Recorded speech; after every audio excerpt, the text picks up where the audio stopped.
This is the Not Bitter, Just Better podcast. The Everton our way. Straight from the street end.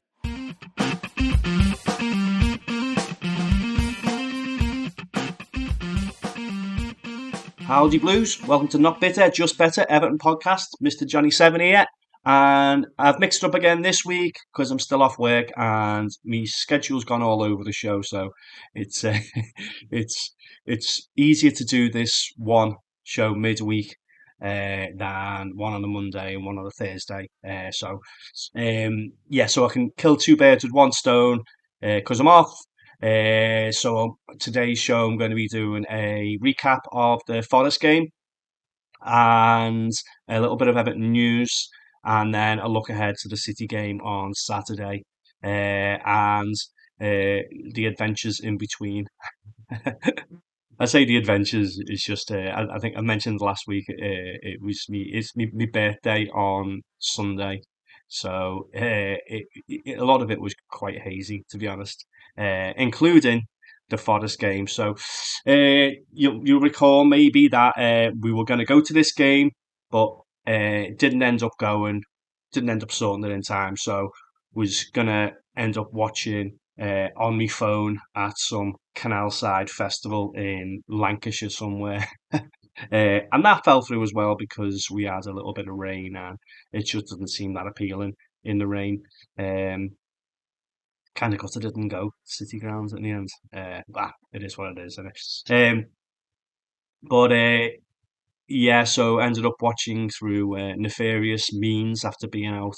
I was at some cabaret thing on Friday, not cabaret like Liza Minnelli that kind of business, but performances on Friday night for birthday celebrations, leg one, and then Saturday we were going to go out early, try and catch the footy on somewhere, but with it being a 3 o'clock kickoff, it's difficult because a lot of pubs in the city centre won't cover it at all because, well, it's frowned upon. So having to find other means to watch. So I ended up catching it and whilst I was getting ready, having a few scoops with the other half here, and good game. Blues started really well. Referee Craig Pawson. Everton, I won't go through the Forest lineup. I'll go through the Everton lineup though, because changes again. Pickford, O'Brien, Tarkowski, Branthwaite as usual. Mikolenko back in. Garner and Garner. James Garner back in. Midfielders Harrison, Decore and Ndiaye in. And then Broja came in for a start in place of Beto. So that was one or two surprises in there. Alcaraz doesn't get a start again, unfortunately. And then McNeil on the bench. And Beto on the bench, of course, as well. We started really well. We started on the front foot, really kind of took it to them. And, you're saying about the last game when they played us at Goodison. They just hit us hard on the break each time, and their pace, we just couldn't cope with it. This time, I think we had a different plan in place. We really did change it up a little bit. Broja dropping a little bit deeper and picking up the ball and driving with the ball a little bit more. And Ndiaye as another outlet. And Jack Harrison as well, of course. Jack Harrison had one of his best games for Everton. Really, really stepped up where we needed to there. Some of the key moments, James Garner had a shot laid back to him. I think it was after the good work by Broja, actually. If maybe these chances are melding into each other. But he had a decent shot, decent enough, but it could have had a little bit more pace, but saved by Sells. That was in the 25th minute. Hudson-Odoi tested Pickford with a shot just before half-time, which Pickford saved.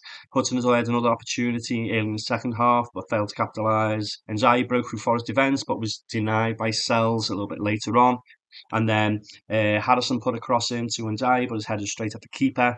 And then some of the substitutions, Beto came on for Broja 64th minute, Alcaraz for Ndiaye in the 67th, and then McNeil on for Harrison in the 90th. And that one proved to be the decisive change, didn't it? So Alcaraz came on when he came on, added a lot more creativity, just drove with the ball a little bit more, and this is something we've been crying out for, isn't it? So Broja driving with the ball up top, dropping deep to do that. Then Alcaraz coming on doing that as well, and Dai doing that, and then McNeil doing that to an extent. Um, Before that happens, VAR check for a potential penalty on Beto was dismissed. Come on, we had one. Not going to give us any more, are they? But we ended up having a breakaway from a Forest corner in the 94th minute. Everyone's seen all this now, and I'm just, this is my kind of recap on this, and we know everyone's seen it. But bit of sloppy play from Forest. Murillo has a bad touch, but McNeil is on him straight away, and manages to drive forward with the ball a little bit more. Picks out a pass. Kind of lucky to get through, but right into the path of Decore. Was the defender was on the back foot, and he played it quite close to him, but it made its way through to Decore, and Decore just bombing up in the 94th minute. We've said, in the past, when he's bombing on, but his legs aren't always there in the 90th minute, and here he is in the 94th minute, bombing up, and just a calm as you like finish into the near post as the keeper's coming out. You only expect him to go like across it to the other side, but no, lovely finish, very calm, and goes and gives it beans in front of the travelling fans who are all going limbs central, and he does the old signature celebration, which I say the old one. I've never seen it before, but but does that mean he wants to stay? Does that mean should he stay? And this has sparked a lot of debate again, hasn't it? Whether we should be offering him another deal. Maybe we have, maybe we haven't. We're not sure about that yet. But some of the match stats I said that last week as well. Forest were one of the teams who like to give up possession, and they did do again today. They prefer to hit on the break, but we kind of did. We dominated possession to an extent and hit them on the break. So we had the best of both worlds there. Forest 42%, Everton 58. Shots on target, Forest 10 and 5 on target. 14 for Everton with 5 on target. One corner, which we scored from for Forest, and then 7 for Everton. Fouls 9 by Forest and 13 for us. And yellow cards 0 for Forest and 3 for Everton. So our aggression is shown a lot there. But also, if you look at the stats since, Branthwaite and Tarkovsky were completely dominant. I think they both had 100% aerial success, and also tackle, and Idris Gueye again was outstanding. So that aggression is there, but just on the right side of stuff. So 13 fouls and 3 yellow cards would point to that we were the most aggressive side, but then I think it was just on the right side of without it being unruly. So that's what we need to see, isn't it? Bloody goal itself. So it was obviously it was the 90th minute, and 90 minute plus, and we were just getting ready to go out. So I think I nipped out into to get another drink or something, and then I heard the cheers. Like what? But came back in, and Everton are 1-0 up, and so obviously. Sorry, yeah, cut out a little bit then. Yeah, 2 hobgoblins down and getting text off your mate saying, "Oh, Evan shit, Evan shit." I was going to meet me dirty red shite mate, and then just text him back, "Evan aren't shite." So a nice one for that Blues mate. The trip from one side of town to the other, a lot more pleasant until we got to that end of town, and all the lights had went out up Seal Street ways, and so we had to wait that little bit longer to have a little celebratory drink, and it was a good one, though, wasn't it? So I've seen James. I've got some notes here from post-match reaction, but one of the ones like James Garner saying, it's one of our most complete performances, and Moyes telling them or telling the team, get used to results like this, feeling these kind of results. So Moyes said himself, we're challenging some of the best teams in the league at the moment, which is a great sign for me. If we have a season like Forest are having this year, next year, then I'd be hugely thrilled to be in amongst the Champions League teams. And you look at the last 3 games. We had that really rough fixture list in April. where obviously the shite, then Arsenal, then Forest, and then we got City, Chelsea. I can't remember it, but it was the top six in the order of the top six at that time. Um, and so far we had that really close game against the shite. We got the 1-1 draw against Arsenal, and now we beat Forest away. So if you told anyone that at the start of April, if you told anyone that in December, they'd bite your hand off.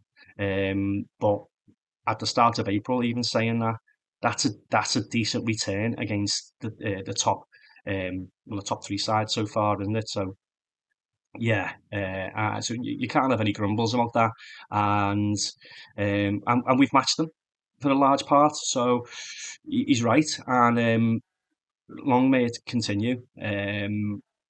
Nuno has said he's disappointed with the performance. We're not comfortable. We didn't play good. The game didn't flow. Everything. It didn't. They just didn't create too much. Um, I think that's down to us as well. I've seen a few saying Forest weren't at the races, but we kind of forced that upon them as well. Decore feels amazing. The team worked so hard, and we deserved the win. We created so many chances and to get the goal in the last minute. And he said, "I believe I would score today. We dominated for the first minute. I love this club since the moment to sign. I always want to stay. My contract is running out, so let's see what's happened in the next. See what happens in the next couple of weeks." I'll come back to that in a sec. Some pundit reactions. Shearer, he's done a U-turn. Now, he said he thought it might have been a risk when Moisey came back, but he's saying what a job he's doing. What a job David Moyes is doing. That's a brilliant performance. Another brilliant performance. Mika Richards, they've been transformed under Moyes. The structure, the discipline, the belief, it's all there now. And you know what? I think that's so important that that's being recognised, because before that game, we were on a run of like 5 out of 6 draws and one defeat, and people were saying, as the bubble burst already. But the overall structure and discipline, that turnaround has been massive as well, and the belief, uh, just going there and not doing a dash. It's that is so refreshing. And I think even if Dyche had come in and had some of those results that he had, but with that different structure or different discipline or belief, I think that would give a little bit, that would have taken the pressure off him a little bit. But the fact that he just undersold us as a club the whole time, and his setup undersold the players, I think, a lot of the time as well. I think that's a massive one. And then randomly, Robbie Earle, different club under Moyes, organised, hard to break down, have a clear game plan. I think we were still hard to break down under Dyche, but we didn't have um, that ability to step it up if we did concede a goal, or to even get the goal in front. A lot of the time, it's like we were playing to not lose each time, and now we are playing to win. At least it's playing to win, and then if we do get a draw, then it's a disappointment a lot of the time, and that is a huge, huge difference. So yeah, coming back to the Decore thing, and his potential new contract and stuff like that. So contract is running out, and he did seem keen, doing the celebration, trying to hurry the club along and making the decision, but even now, you get winners like that and his importance to the club over the past couple of years with his key goals. Sure, we cannot give him that contract that he's on now. You just can't do it. If he's on between 100 and 130 a week, you can't. You can't. Can you? I don't know. His performances have gone down a little bit over the past few years, but he still offers a lot. And I don't know. It's so tricky, isn't it? Because you get those goals like that, but can we get someone who'll come in and do that job for half the wage? Will he come in for less? Will he do some kind of performance or goal based pay? I can't see. Why would you accept that? But we've kind of got to offset it. If we sign a replacement for him, it's not going to be cheap. So if we get someone a little bit younger, we can get in over the next year or so, keep him in place for maybe three, like half, 2/3 of his wage. I mean, would he accept that? If he loves the club, but that's easy for me to say, isn't it? It's like we'd pay to play, wouldn't we? But we're not good enough, so that's Yeah. So remains to be seen anyway. So there's not been a whole lot of movement around the contracts. I think Moisey said we'll wait until um, the season's done, and whether that means the last game of the season or whether it means we're numerically safe, which we almost are. Um, a draw against or a draw or beating Ipswich, and we are, or if Ipswich drop any more points, and we are. So not far off, and I'm wondering if he's been down the new ground yet. I'm sure we'd see it if he had. Anyway, so um, interesting stuff. Great away victory again, and some of the lads we sit with, they went down there. I'm so made up for them. One of the younger lads, it was his birthday. It was like a birthday treat to go down to Forest. Not that we need birthday treats to go to away games, but it's just that was what you get. What a 21-year-old lad these days. Uh, so a few scoops on the bus down to Forest on an away game, things like that. Priceless. So yeah, I will leave that there, and I'll be back in a little bit with some Everton news. This is Bob Latchford.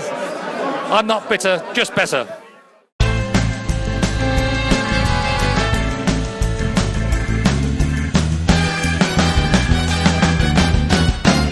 News. Okay, so got quite a short news section. Still not a whole lot happening, and a lot of the news that we're covering is in the match recaps and previews. It's kind of crossover kind of stuff. So some of the news that's coming out, mainly rumours and squad updates. So we've been linked with a number of players here, and I've done a little bit of notes on each of these. Chris Rigg from Sunderland, mentioned him a few weeks ago. 17-year-old from a 17-year-old midfielder, impressed in the Championship, and summer move is anticipated if Sunderland fail to secure promotion. I think even if he don't secure promotion, I mean, if they do secure promotion, he might still be on his way. He might need the way these teams are working. So we'll keep an eye on that. But 17-year-olds obviously going to be one for the future. Liam Delap, Ipswich almost down, aren't they? And we're reportedly keen. This was one mentioned last week. 22-year-old striker. He's proved that he can do it to an extent in the Premier League with a better team around him. He might offer a lot more. So it should be available. If Ipswich go down. And this one made me chuckle because I've not seen this. And then when I've looked into the Everton News of the Week and through Everton News Now and that, this has been linked, but it's taken from Empire of the Cop. Von. So Kwanzaa from the Shite has been linked with Everton amongst 5 other clubs. Linked with him because he's not had as much time playing there. I can't see it. I can't see that. Would you? Yeah. He hasn't established himself enough there, but he'd have to come in and make a massive impression to just get rid of any of the stigma attached to red shites, wouldn't he? So. The game coming up the weekend against City. I'll talk about the actual team news and all that kind of stuff in a little bit, but that's going to be a memory day for the club for the 40th anniversary of the 84-85 season. So the club have been asking what your memories are, your favourite memories and goals are from that season. So I imagine they'll be putting together some kind of video package on that. Also, for the club memory kind of stuff, Paul has got his first Segura Goodison tour package on Friday night, so we'll be going along to that. I'm not sure whether we're going on the tour aspect or we'll just be there in Segura, greeting people to come in and spending time with people afterwards. So, but that is going to be an amazing one. If we don't get that one, we'll be one of the other two anyway. So if any of you are booked on that, we'll see you there. I'll join you for the scoop or 10. About the Bramley, the latest developments on that, it's still coming along.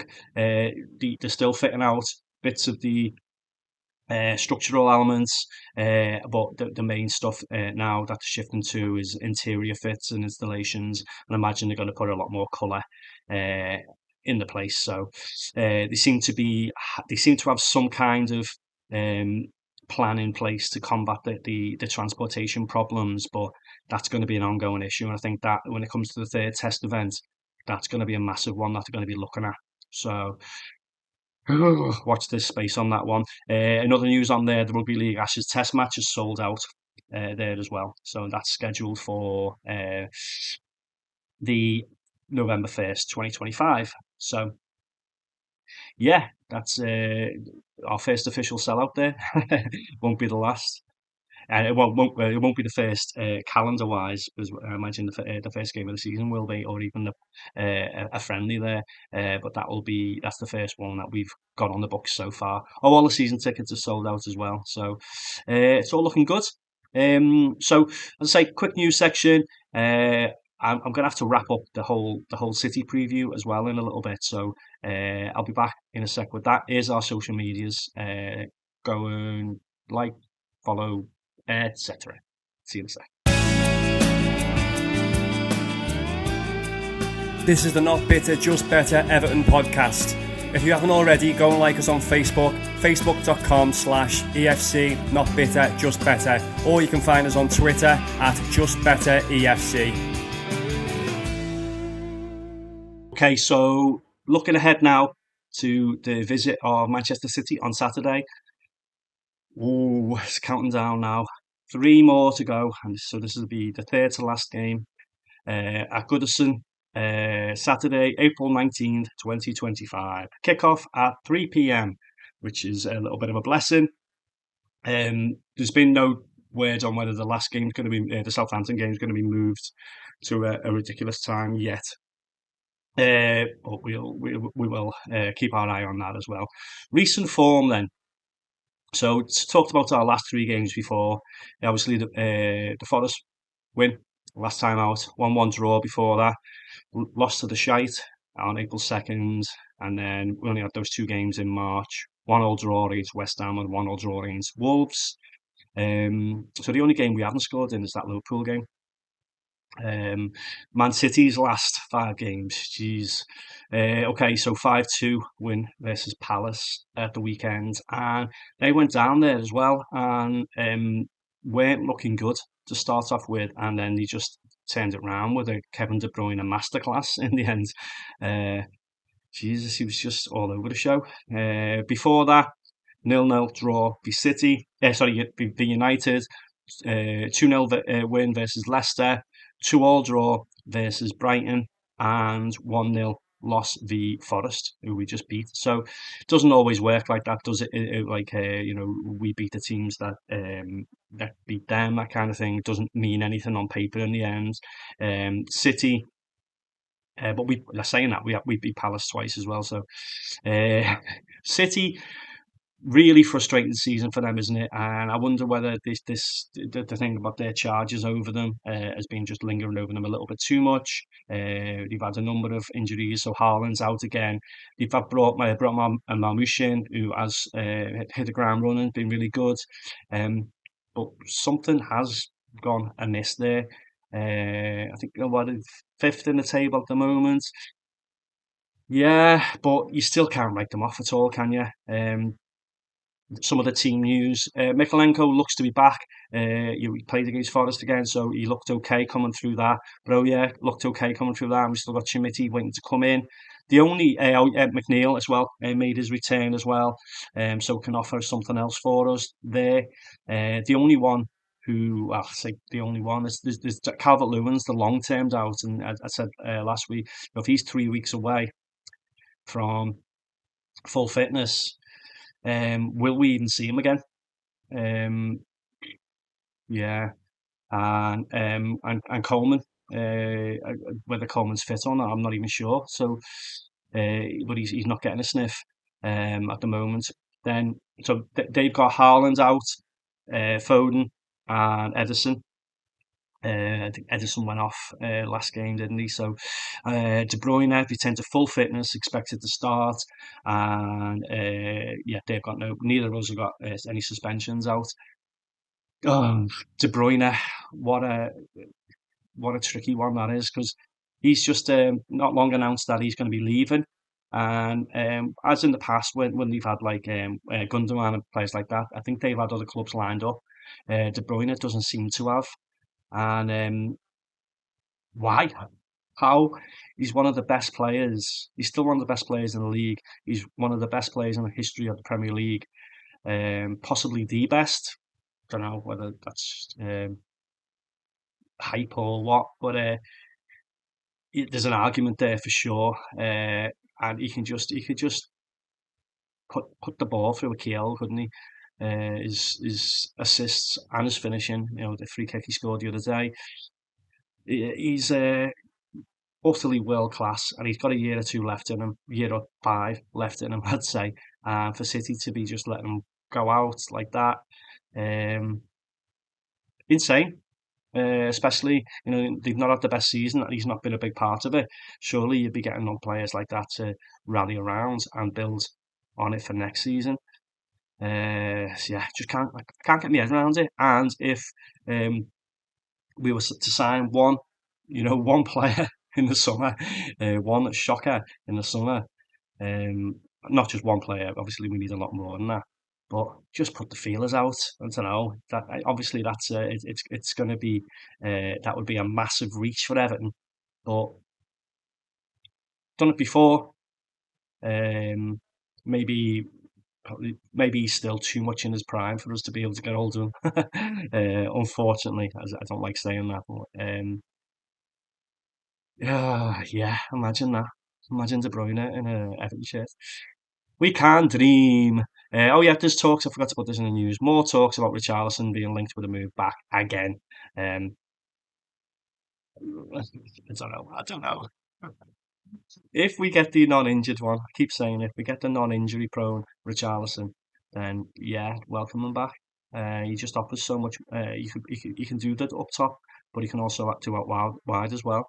And he's one of the most hard-working forwards we've had for as long as I can remember. So yeah. Some of the key players, obviously Decore scored the winner against Forest, and despite his lack of quality with the ball, passing wise, he's still there. He's still pressing. He's still in every match. Um, so he's in above players like Abunam and Alcaraz. So maybe Moisey knows best. Pickford's going to be a key player in there, and obviously Brandthwaite and Tarkowski as well. I think the whole defence is going to be actually, isn't it? So we need Garnagay on form, which I'm sure he will be because he's been nothing but that. But then whether Broja or Beto gets the nod, we need to make our own chances like we have done, and Ndiaye as well. So I'd say everyone just needs to be on the game. City having a bad season, but they're still fifth. Not like Man United having a bad season, are they?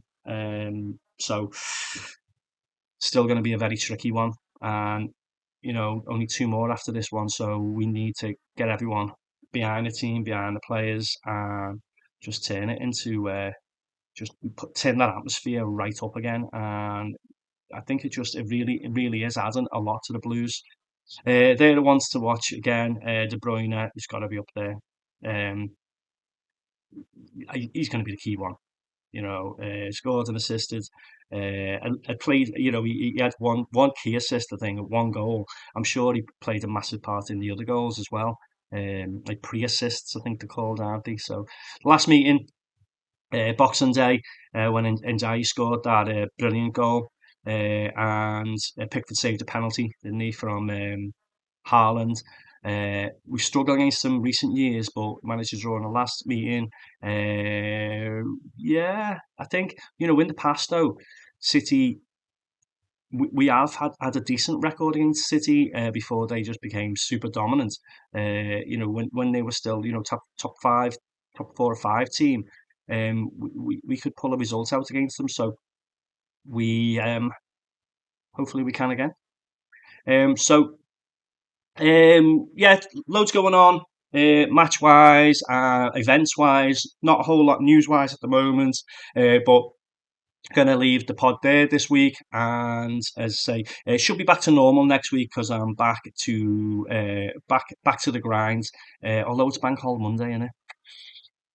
We'll see again. I'm gonna get back to a proper schedule. Not that this isn't a proper schedule. It's just mixing it up a little bit, and then I'm still trying to be super consistent with stuff, and hope you all appreciate that.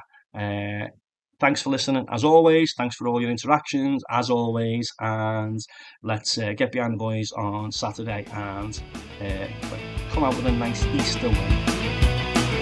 Come on, you Blues.